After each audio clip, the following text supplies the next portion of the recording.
tests, and we're really keen to get that number of tests up so that we can be sure that we haven't missed any community cases of transmission. We're asking everybody to be alert, to make sure you get tested if you have the mildest of symptoms, and of course, if you've been to Brisbane since the 20th of March, please make sure you continue to update yourself on the venues which the Queensland Government has stated have been attended by infected persons.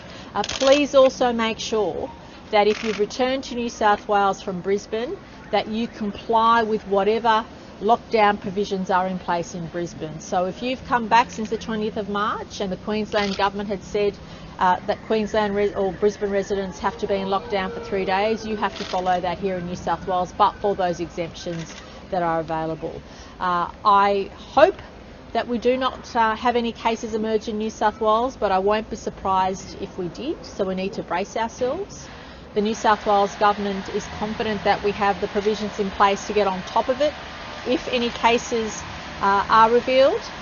Dr Chant has been in regular contact with the Queensland authorities, and she will be able to provide an update on those conversations, but suffice to say we are expecting more cases from Queensland, and hopefully most of those cases will be people in isolation, although we have to assume this is an evolving situation. But as far as New South Wales is concerned, I cannot stress enough the importance of being COVID safe. QR codes, check in whenever you go to a venue, socially distance, keep your hand sanitisation strong. Make sure if you have the mildest of symptoms you get tested and stay home and isolate until further advice. And most importantly, if you've attended any of the venues in New South Wales which New South Wales Health has identified, get tested, stay home and isolate for the full 14 days. And as Dr Chant said, we also expect you to take a second test towards the end of your isolation period to make sure you haven't developed the disease or been diagnosed in the meantime. And if you've been from Brisbane, you should be subjected to whatever rules the Queensland Government puts in place as though you were still in Brisbane. This is all to keep the broader community in New South Wales safe. This is to make sure that we do everything we can to not unnecessarily burden our citizens. We want to continue the path that we're on in New South Wales, but I want to say the situation is evolving, and if cases are identified in New South Wales, we will have to respond. I'm hoping it doesn't come to that, but given that we do have 2 infected people at a number of venues in New South Wales, we should brace ourselves. But please know that our health authorities, all of our government experts, our health experts, are doing everything we can to get on top of any situation which might arise in New South Wales, and to give our residents the confidence that what we're doing is keeping them safe. What I will do now is ask Dr Chant to give a quick update on the medical situation, then I'll come back and talk about Homebush Boys High and answer any of your questions. Thank you. Thank you, Premier. So as the Premier has indicated, we've had no new locally acquired cases of COVID in the past 24 hours, and we will be announcing 5 new cases were acquired overseas. I've been in regular contact with my colleagues in Queensland as early as this morning, just to get an update on the evolving situation. I understand that they will be conducting a press conference in an hour's time, and that will describe the situation update at that time. So it's not appropriate for me to comment on the details of the investigation. Suffice it to say that it is likely that they'll be announcing some additional cases. To date, we have not been advised of any, whilst there is no one in New South Wales that's been diagnosed. Obviously, the party that did travel down from Queensland to Byron Bay, there was an individual who was usual residence is New South Wales, but that person is in Queensland. Queensland will therefore be doing all the testing and announcing, but clearly we would, as the Premier indicated, expect that there will be additional cases given the close proximity that the travel party would have had with each other.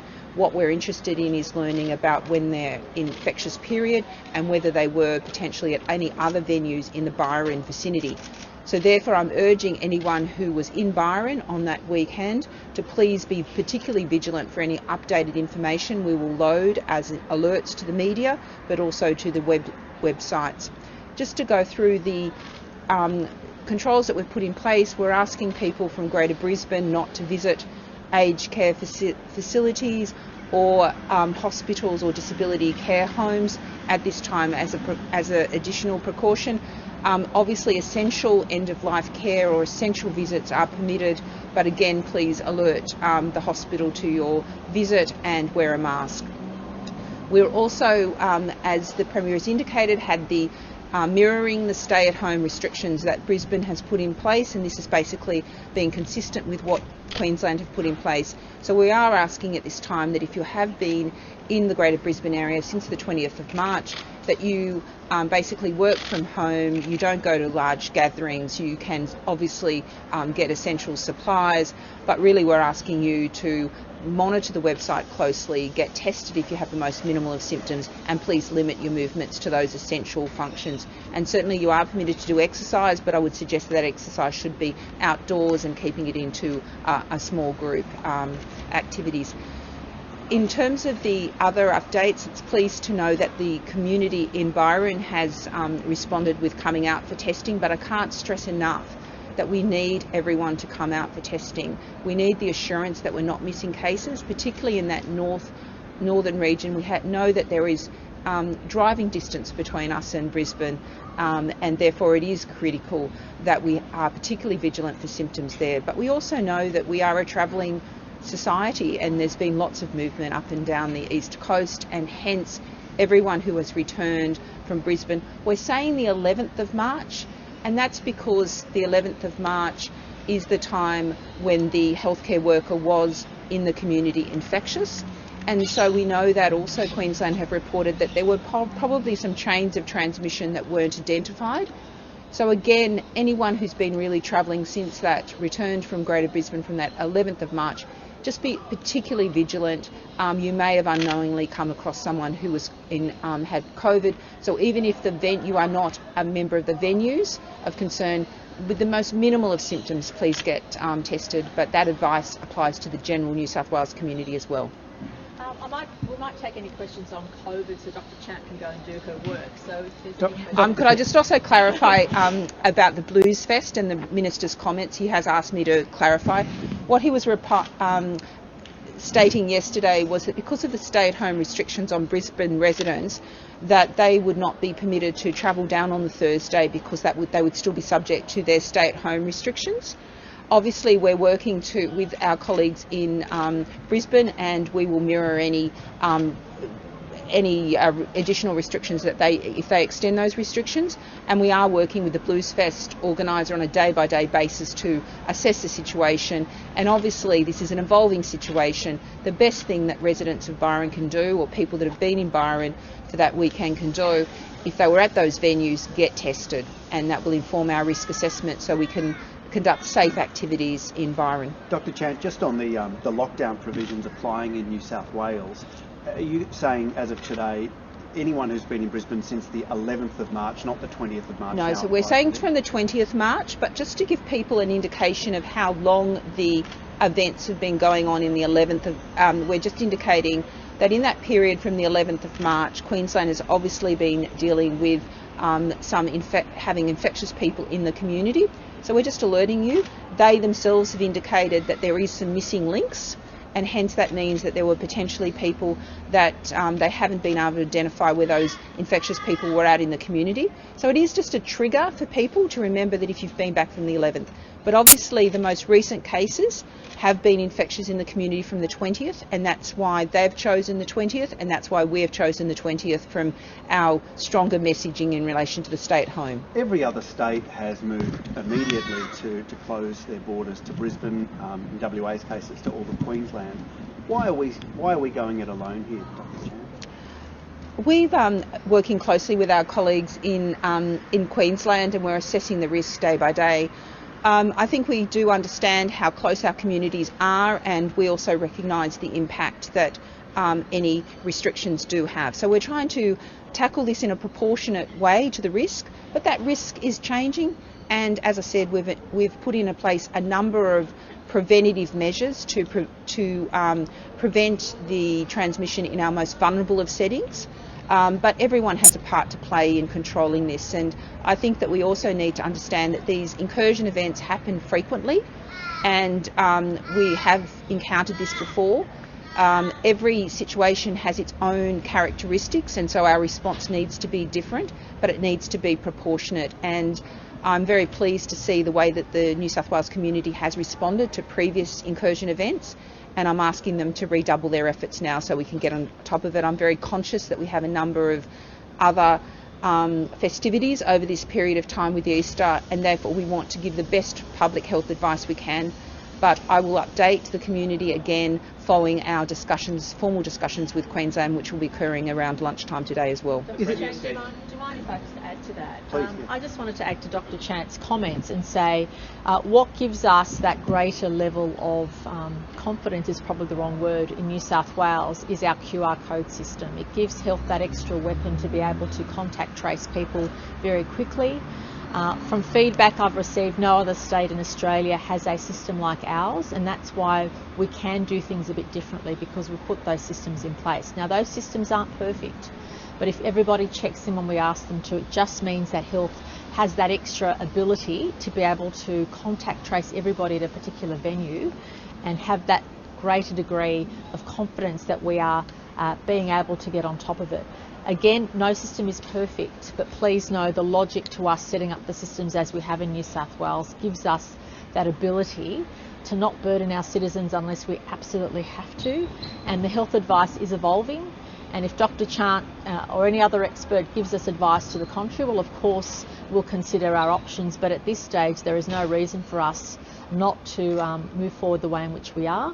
But it is an evolving situation. We ask everybody, no matter where you live in New South Wales, to be vigilant. If you're someone who's vulnerable or someone who's in a situation where you can't guarantee social distancing, please wear your mask. Just be sensible, be extra cautious until we understand better the situation in Queensland, until we know for sure that that level of community transmission hasn't been extended in New South Wales, given those 2 cases we're in Byron. Dr. Chant, just in relation to the New South Wales response, in relation to what the Premier said, saying New South Wales will have to respond if we get more cases. In your medical opinion, how many more cases, how many local cases would we need in New South Wales to spark a response, and what would that response look like? The question is a little open-ended because obviously every situation requires its own context, and so if we have cases that are amongst quarantined people in isolation and we've got them before they were infectious in the community, they pose no risk. And so again, I'm urging the residents of Byron or people who had travelled to Byron that weekend who were at those 2 venues that we announced yesterday, please, and you've received text communication from health, or if you didn't sign in and you know you were there, please don't risk it. Please follow the health advice. Also contact us if you did not QR code so that we can have your details and arrange and facilitate testing. Have you changed your advice for those venues or clarified the isolation? So at the moment we're still doing our risk assessment, and our risk assessment will change if we know that there were more infectious people there. So at the moment we will work with Queensland to further understand any cases that they're going to be reporting from overnight and how that factors into our risk assessment. But at the moment we've asked people who were at those venues at the times indicated for them to isolate, get a test and wait for that negative test, and we will provide updated advice as we further risk assess. Stay at home until further notice. There are still, on that advice, sorry if this is quite a specific one, but one of them relates to the women's bathrooms and the Suffolk Holiday Park. Is there any advice you've received as to why it's just the bathrooms and not the holiday park as a whole? Well, obviously in a holiday park, if you're just in your holiday cabin, you're not posing a risk to others. And obviously the risk is then to the group that you're sharing the accommodation with. As we know, we have the contact details, and everyone who's been part of the travelling party has been contacted. As I indicated, those individuals are largely in Queensland, and therefore Queensland Health has facilitated testing.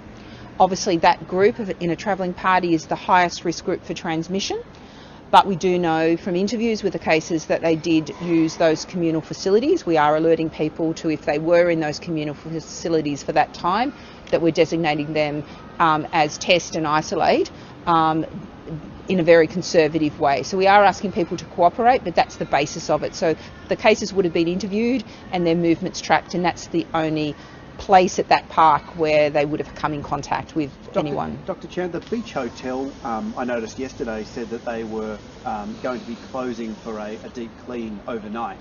But they were still open yesterday. Does it seem counterintuitive to have people come into the Beach Hotel and have as many people in as you like during the day, but then close at night for a deep clean? What's the point of having a deep clean if you're still welcoming guests in the door?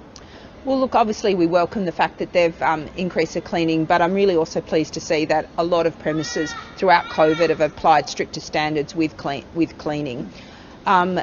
What we know is particularly venues that are more outdoors, well ventilated. So again, if you're choosing venues, at those outdoor venues, and we are pleased to note that whilst that premises is often very busy, it has got some outdoor elements which reduce the risk. But obviously one key factor that will increase the risk is if we know that there were more infectious people there at the time, and they're the details that we're working with our Queensland colleagues to ascertain. They said they were working with New South Wales Health. I'm just wondering if you see it as okay that they stayed open prior to doing their clean. Look, I think that I have not got any feedback that they've been other than cooperative with New South Wales Health, and obviously there's a timing issue about when we know about these venues. But I've got to say thank you to all the businesses. The fact that people we obviously had a number of QR code sign-ins from that premise indicates that they were complying, and I'm urging anyone who managed to slip through without the QR codes to also not risk it, and please get a test, isolate and alert the public health authorities so we can support you. Just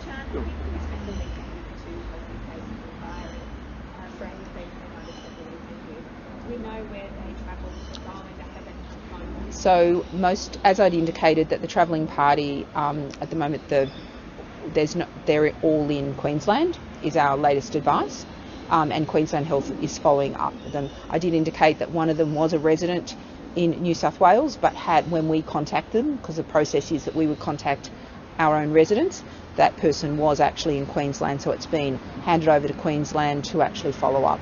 But we're working very collaboratively. We've had several conversations late into the evening last night, and again another one this morning. So the rapid sharing of information, the seamless transfer of case interviews also supports a really effective response, and I would like to thank my colleagues in Queensland for that rapid sharing of information. How many people are in the party? I would have to get the details, but there are several people in the party. And has Queensland indicated to you, Dr. Chant, whether there are any other people who they know now have tested positive who also travelled into New South Wales? We're not been aware of anyone additional any contact venues, but as I said, as they interview the cases and just find out the timing of their infectious status, if there's other people in the travel party that turn out to be positive, we'll just be wanting to ensure that there was no different venues that any of those individuals.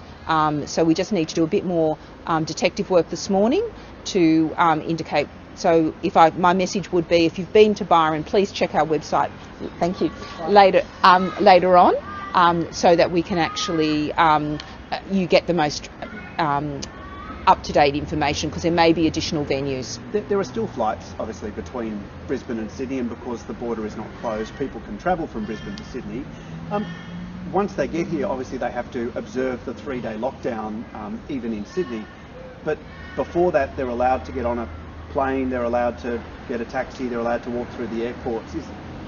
Is there a counterintuitive situation there between when those two rules are contrasted against each other?